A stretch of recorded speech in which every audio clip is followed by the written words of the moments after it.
Hey everyone, welcome to Plants and Politics. So, I want to dive into one of the women who's associated with Jeffrey Epstein, and she has been in the news a lot lately. So, after rare photos were released last week showing a lot of what took place and really more lighthearted stuff that took place on Epstein's Island, interest in a woman named Nadia Marcinkova, I think is how you pronounce it, increased because of her relationship to the accused pedophiles and child sex traffickers, Jeffrey Epstein and Ghislaine Maxwell. So, who is Nadia Marcinkova? She has sometimes been referred to as a victim, sometimes an accomplice, but she may have well been both. So she was allegedly brought to the U.S. by Epstein around 2001 when she was 15 years old, and it was under the guise of a modeling career and that he had this modeling agency, quote unquote. She was originally one of his victims, and he allegedly called her his Yugoslavian sex slave. There's a rumor that Epstein purchased her from her family, which her family denies, but would they actually admit it if it were true? I mean, we know that these things do go on. We know that he was able to victimize young girls because their families, some of them were poor. I mean, it happens. So it's not like they would come out and say, oh yeah, we sold our daughter. Regardless, witnesses and other alleged victims say that she became his accomplice, that Marcinkova became his accomplice, and U.S. prosecutors have actually named her as a potential co-conspirator. One woman, in fact, told the Daily Mail that Epstein would pay girls to have sex with Marcinkova while he watched and masturbated, and then he would also perform oral sex on them. Others say that she engaged in orgies with Epstein and other underage girls, with some saying that she pressured girls into having threesomes with her and Epstein.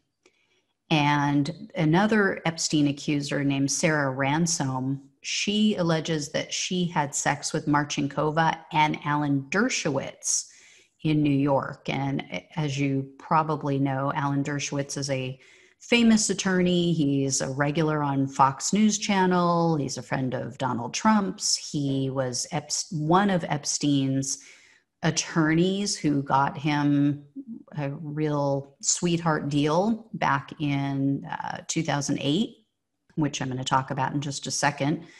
But yeah, so this is the second woman to claim that she had sex with Dershowitz because of Epstein and at his direction. Dershowitz not only denies this allegation, but he denies the other allegation made by Virginia Giuffre, who is, of course, one of Epstein's most well-known victims.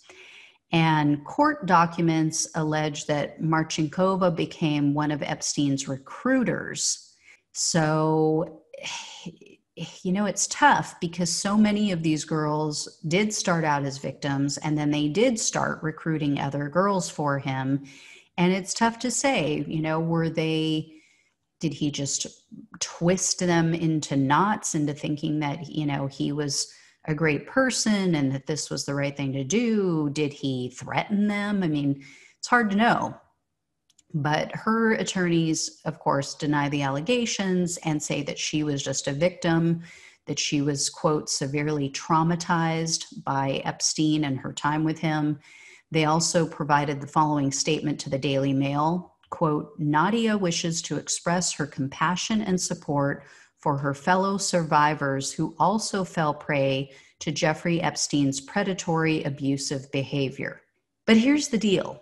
And here's why it's really hard to believe. According to the Toronto Sun news outlet, Marcinkova visited Epstein 67 times when he was in prison in 2008. So that was what I was referring to, his 13-month slap on the wrist, where he essentially just slept at the jail every night except for Sundays. And the other 6 days out of the week, he was out on, quote, work release. And one source told the Daily Mail, quote, Nadia and Jeffrey seemed to really love each other.